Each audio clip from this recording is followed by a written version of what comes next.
Bem-vindo! Eu sou Amanda e esse é o Surtos Literários. Hoje nós vamos falar sobre o livro Lady Killers. Eu não sei se vocês conhecem, mas esse não é um vídeo apenas para leitores. Todos vocês que também se interessam por serial killers, por assassinos em série, gostam de ouvir falar, gostam de ver sobre, gostam de falar sobre, esse aqui é o lugar certo para vocês. Quando nós falamos sobre assassinos em série, a primeira coisa que vem na nossa cabeça são homens. Jack Stripador, o assassino da sombra, o açougueiro de Berlim. E por quê?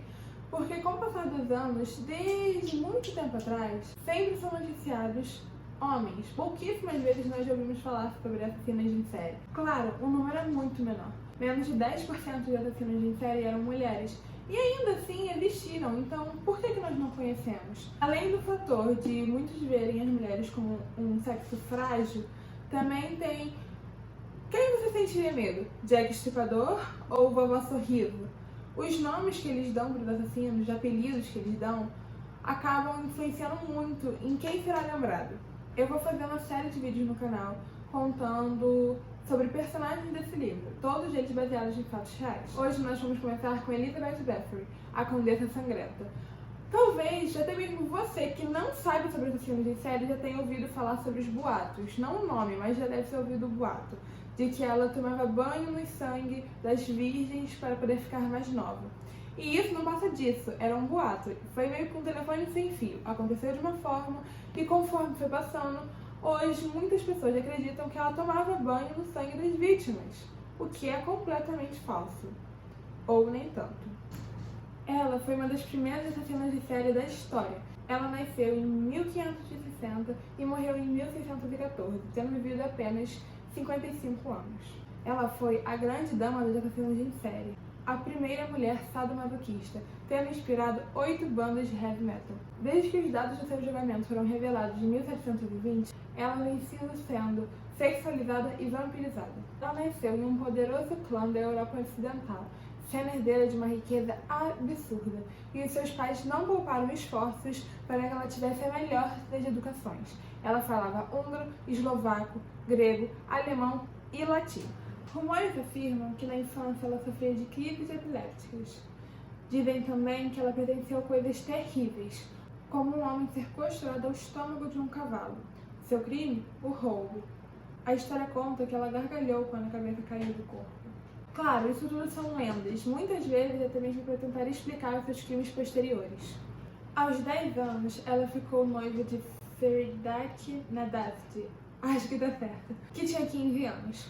E, como era costume na época, ela logo se mudou para o castelo dele e começou a aprender a administrar suas propriedades. E, como essa história é cheia de rumores, tem mais um, de que nessa época ela se envolveu com um camponês, onde acabou engravidando e tiraram à força o bebê dela. Dizem que Nadasti o capou e o jogou para os cães selvagens.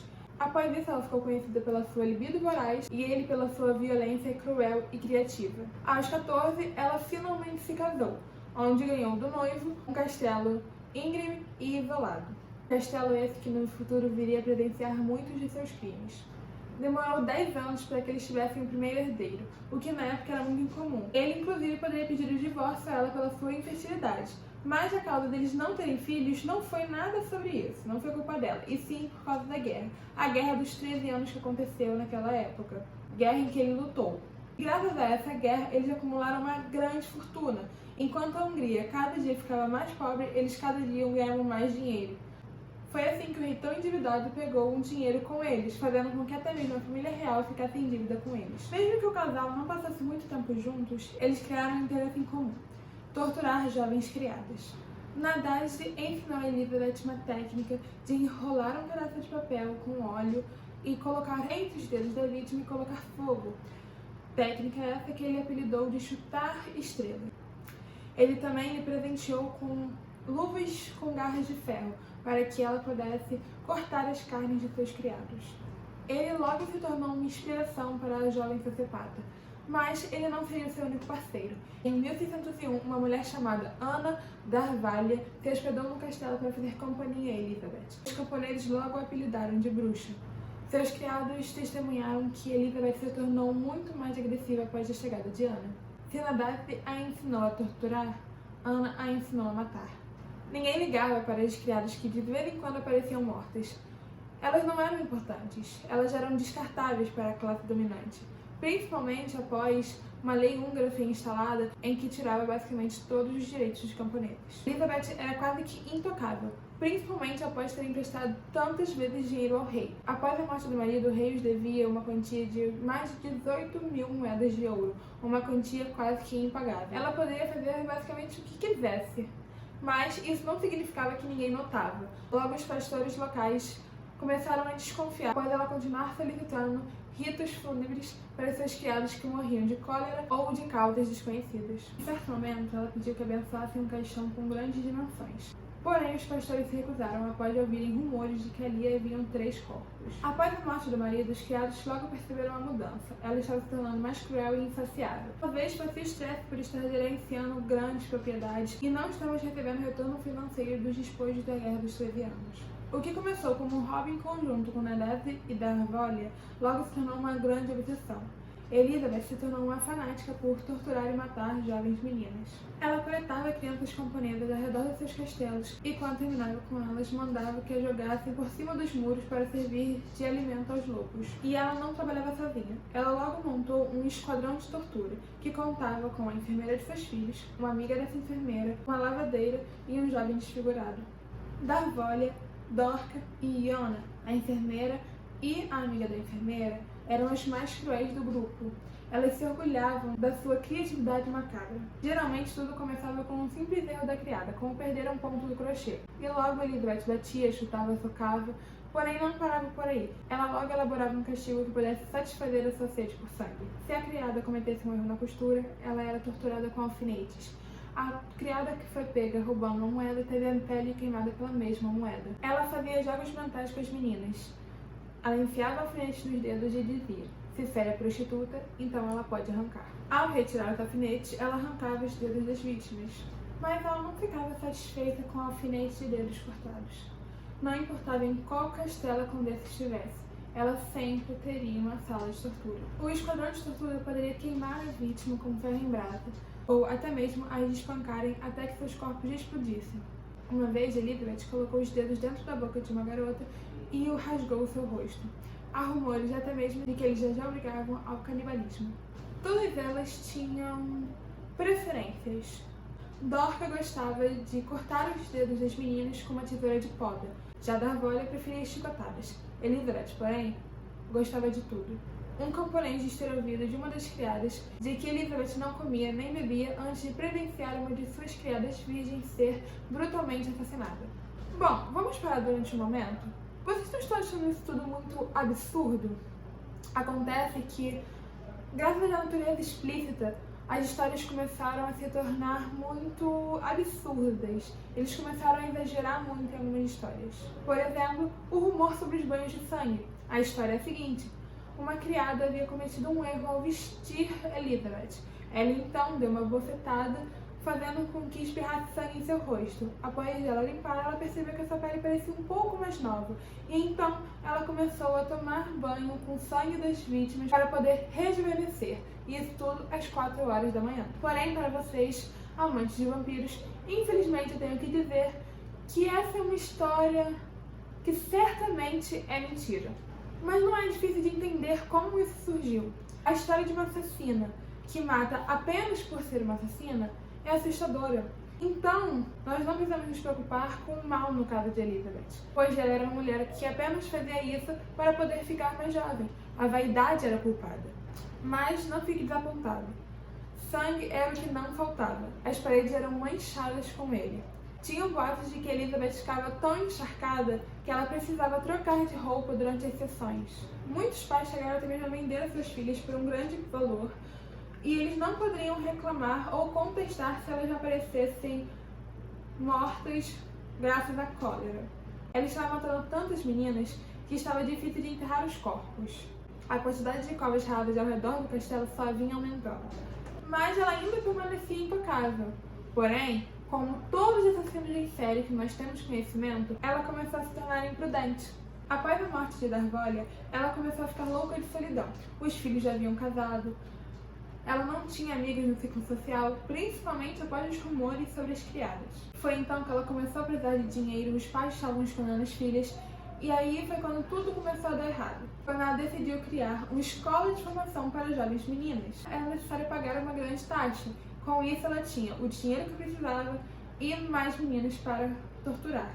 Porém, ao mexer com as criadas, a sociedade fechava os olhos. Mas ao mexer com as herdeiras dos nobres, tudo começou a dar errado. Foi então que o rei decidiu agir contra Elizabeth.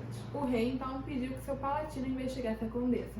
Uma situação estranha, pois ele era o melhor amigo de seu marido. E em seu leito de morte, Nadad pediu que tomasse conta de Elizabeth. Porém, ele sendo fiel ao rei, ele começou com a sua investigação, determinado a descobrir os podres de Elizabeth.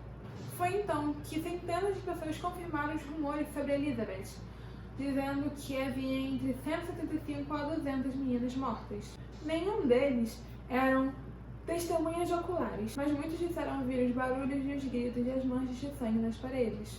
Eles também notaram que o número de enterros ao redor da condessa só ia aumentando. O palatino estava certo de que a condessa era culpada, mas ainda estava hesitando devido à promessa que fez a Nadad. Ele então mandou uma carta aos filhos da condessa perguntando o que fazer. Eles então disseram que ele poderia continuar com a investigação, porém ele ia prometer que ela não seria levada ao julgamento. Eles nem mesmo negaram, só não queria que tudo isso virasse um espetáculo e envergonhassem o nome da família. Ele estava certo de que ela era culpada e pronto para agir. Porém, antes ele precisava de provas concretas. Foi então que ele se convidou, juntamente ao rei, para um jantar de Natal na casa da condessa. Ela foi uma ótima anfitriã, porém não conseguia esconder o nervosismo. Foi então que na sobremesa ela serviu para eles um bolo cinza e após comer eles começaram imediatamente a passar mal, saindo do castelo às pressas. Ela estava cada vez mais paranoica. E foi na noite de Ano Novo em que o palatino retornou ao castelo juntamente com um grupo de guardas e ao invadirem tropeçou no corpo mutilado de uma menina. E logo após encontrou umas duas criadas agonizando atrás das portas. Foi então que eles, seguindo os gritos, encontraram a câmara de tortura e flagraram as torturas no ato. Não estava claro para o palatino se ele havia presenciado a própria Elizabeth ou os seus comparsas, mas para ele não importava, eles já haviam conseguido as provas. Foi então que eles arrastaram Elizabeth pelo castelo e encontraram outros locais de tortura com meninas esperando. Enquanto era arrastada, Elizabeth não deixava de gritar aos quatro ventos que ela era inocente e que tudo era culpa de seus criados. Ela então foi jogada nas masmorras de seu próprio castelo, onde antes estavam os corpos das meninas. 306 pessoas testemunharam contra ela, inclusive seu próprio esquadrão de tortura, ao qual também eram torturados. Não se sabe ao certo quantas pessoas eles mataram. Os seus cúmplices dizem ser entre 30 e 50. Alguns camponeses disseram ser entre 75 e 200. O rei ouviu rumores de 300 pessoas. E ainda teve uma mulher que testemunhou dizendo que ela assassinou 650 meninas e que tinha todos os nomes anotados. Iona, Dorca e Fixco receberam pena de morte. Iona e Dorca, por participarem ativamente das torturas, tiveram seus dedos arrancados por pinças gembradas antes de serem executadas e jogadas na fogueira. Já Fixco, como era mais novo, teve uma pena mais leve. Ele foi apenas decapitado. Já Caitlin, a cúmplice mais relutante, foi apenas condenada à prisão perpétua. E, como prometido, a condessa não foi julgada, apenas condenada à prisão perpétua em seu castelo com as paredes cobertas de sangue. Durante a sua prisão, muitos pastores foram até lá, onde a encontraram furiosa e sem arrependimento algum. Ela também sempre dizia que tinha familiares muito poderosos que eles iriam salvar. Ela também se dizia inocente, que a culpa era dos seus criados. O esquadrão de tortura eram apenas eles. E quando perguntavam por que ela não mandava que eles parassem, ela dizia que também sentia medo.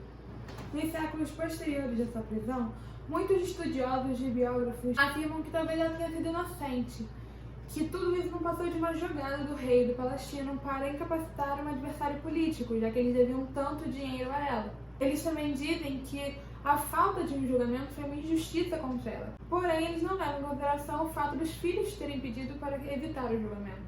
Bom, essa é uma história cheia de boatos, cheia de rumores, cheia de lendas, e ninguém realmente sabe o que aconteceu naquela época. Não sabemos se ela era inocente ou não, não sabemos se essa história é bem contada ou não, não sabemos o porquê que ela matava, não sabemos nada disso, não sabemos nem mesmo a quantidade de vítimas que ela fez durante esses anos. O que nós sabemos é que ela foi enterrada em solo sagrado, porém pediram que a retirassem, fazendo com que ela fosse transferida para a cripta Bathory. Porém, em 1995, há um tempinho atrás, quando foi aberto não foi encontrado nada. Como eu disse, esse é um caso cheio de mistérios que nós nunca iremos descobrir a verdade. Cada um tem uma opinião, cada um tem uma teoria da conspiração. Mas de você, o que você acha? Bom, esse vídeo fica por aqui. Quarta-feira que vem eu volto contando mais uma história desse livro. Um beijo pra vocês e não percam os próximos vídeos.